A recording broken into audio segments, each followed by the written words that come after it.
Hello and welcome to the show. I'm here on Forza Horizon 2 with another rally car build. The new Forza DLC means some more cars for me to play with, and I'm going to be starting with the Plymouth GTX. There's a muscle car. I'm always going to go for the muscle car first. Yeah, we actually haven't had too many classic muscle cars go around the rally course, so this one, it could be quite fast. Let's face it, rear tyres are going to be ginormous, which is certainly useful for this sort of thing. Right, to the upgrade shop. The rules of the series say that we must have the cars converted to four-wheel drive, which is going to jump the PI up a fair bit. It's going to add some weight. This is not going to be the lightest car, let's face it, but we are going to hopefully get some decent power, considering we're at 500 torque almost from standard.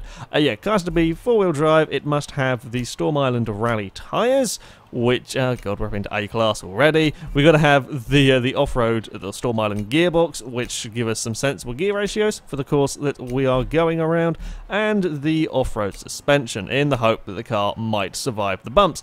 And I would imagine that this shouldn't be too bad. It's going to be a bit heavier, which should give it a bit more stability, and it's got half-decent ride height. It's not kind of like the F40 and so on that are scraping the floor. So, yeah, I think we should be okay with the Plymouth. The rest of the upgrades up to S1 are completely up to me. That's not quite as much weight out of it as I'd kind of ideally like. It's going to be £1,000 almost heavier than the Lancia that went out last time, but we should have some decent stability in the car at least. Right, we're going to have to go for brakes. We need brakes, and it's going to be all of the handling parts on the Plymouth, as the handling is going to be the concern here. The roll cage is going to add some weight, but I'm definitely going to want it on a classic muscle car. Right, tyre widths are the next thing that we're going to want. Rear tyres, we have indeed got the fantastic 345s. Okay, not quite as good as the 375s on the F40, but still, they are a solid size of tyre. And on the front, we're going to get 275s. That's not too bad. I love how the rear tyre doesn't change the PI at all, because we're four-wheel drive. It's the front tyres that boosted up, sort of 12, I think. There, we're gonna be wanting aero parts most definitely on here.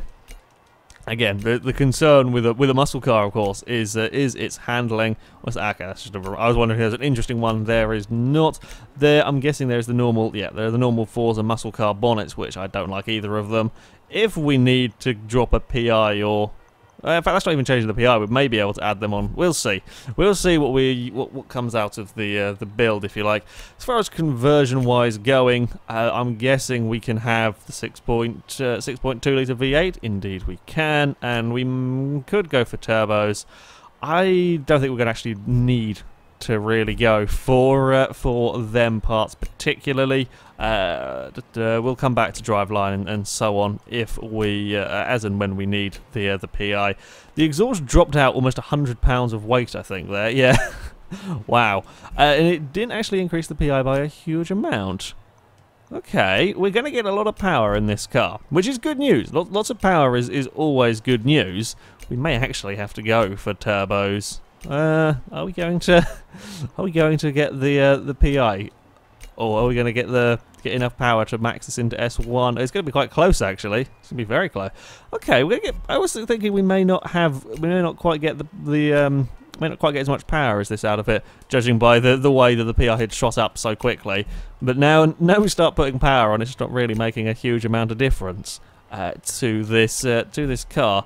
Yeah, we're kind of out of part. Okay, we're going to have to go for turbos then and dump off some of the bits that I just put on, I think. Do we go for turbos or supercharger? Supercharger is heavier, but of course doesn't add on as much PI.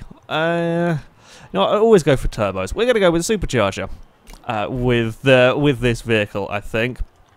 Sure, I'll be slightly different for this build. What can we dump out? There we go, that works. We'll dump that one out. 640 horsepower in this car. That's some decent power we've got going on here. 640 horsepower. It is a heavier vehicle, and that's not surprising really, considering, well, it's a classic muscle car. The heavier vehicles have proved to be stable though, so that is a plus point for this car. Now, can we get the lightened bonnet on. Ah, no, we can't keep it in the class. Okay, 640 horsepower, 640 torque, 3,300 pounds. Power to weight ratio pretty decent. We've got some big tyres on the back. This could be pretty quick. I mean, I'm not expecting it perhaps to go to the top of the table, but, you know, it could be a pretty decent car. Right, we will back out of here and go to our usual test track, the Forest Brawl Circuit, where I have got 5 laps to go as fast as possible. The current leader is a Ferrari F40 with a 59.2. I'm not sure we're going to be able to beat the F40 with the Plymouth. I think it's going to be a little bit too heavy, but certainly under the minute lap time is required to get into the top 10. I could see this doing it. The Carlton wasn't much lighter than this and was less powerful and had smaller tyres. In theory, this could do it if it is good enough through the turns, and that is a very big if. Let's face it, the Lotus Carlton, yes, it may have been quite big and quite heavy, but it was tuned by Lotus, so, you know, it's got some handling about it, whereas this is, well, it's a big muscle car. It's not quite, you wouldn't quite expect as good a handling from this, but we are pretty good through turn 1. It's pretty well planted, actually. This is where all of the cars are going sideways, but it's still, yeah, it's well planted as we cross the jump and keep it flat out. A little bit of understeer. I'm glad that's what we get. I'd rather have a little bit of understeer than a little bit of oversteer, so that's absolutely fine by me. How do we do? Oh, okay, there's some bumping.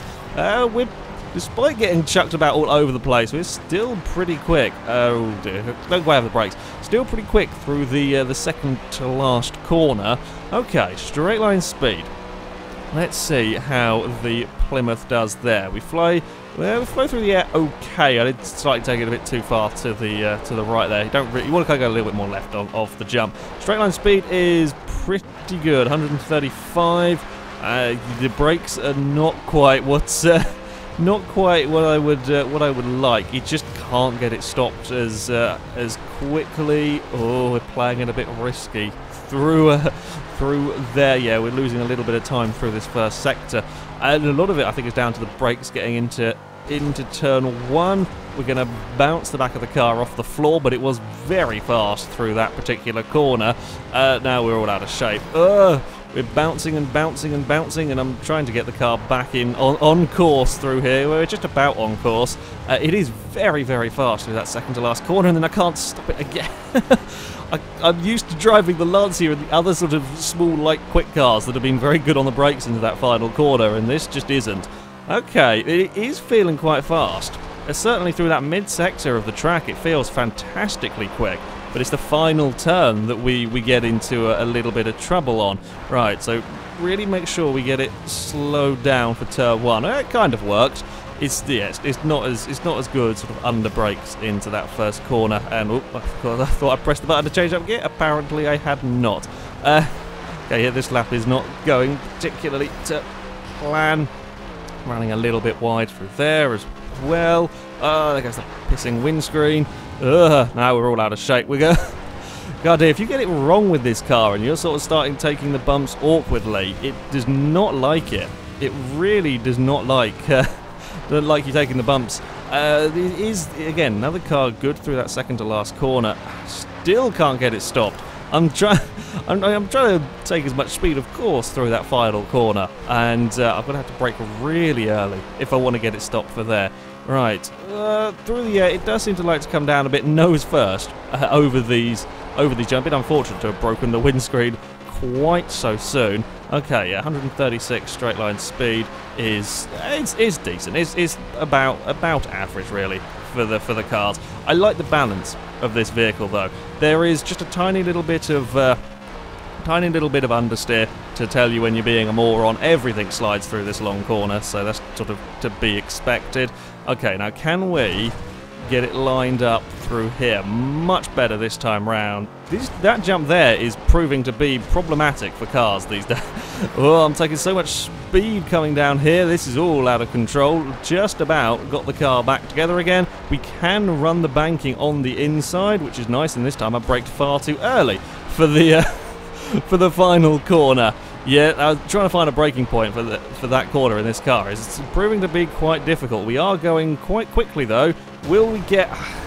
It's really gets lots of airtime, this car. Will we get into the 59s? We will, a 59.7. We've got one more lap to see if we can get any quicker with this car. I like the handling of it. I do like the way that this vehicle drives. It's got plenty of grip through the turns, and the back end really doesn't want to let go, which is a strange thing, I know, talking about a muscle car. But yeah, the back end does not want to step out at all with this vehicle. No, that bump threw it off. I'm still keep going. We're actually surprisingly, I'm still on course for sort of an equal time at the moment to last lap, because that bump really messed the car up through there. Right, it is so fast through that second to last corner. We are running out a little bit wide towards the wall there. I don't know how on earth it took that much speed through.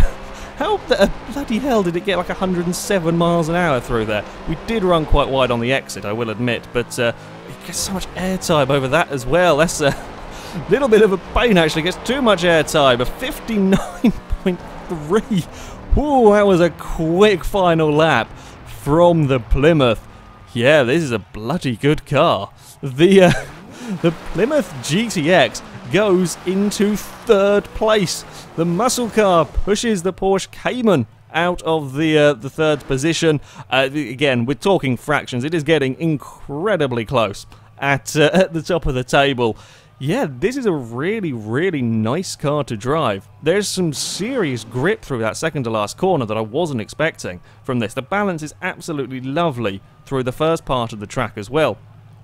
The biggest issue with this car are the brakes into turn 1 and into the final turn. Trying to get them right is a little bit of a pain, and the landing of the jumps. This thing it's not quite how I expected. I thought this would deal with the bumps and the jumps a bit better, being a heavier, larger car, but no, we're still getting bounced around a hell of a lot. But that is a quick lap time, 59.3. Is a very, very fast lap time. Anyway, that is it for this video, guys. Thank you very much for watching, and until next time, goodbye.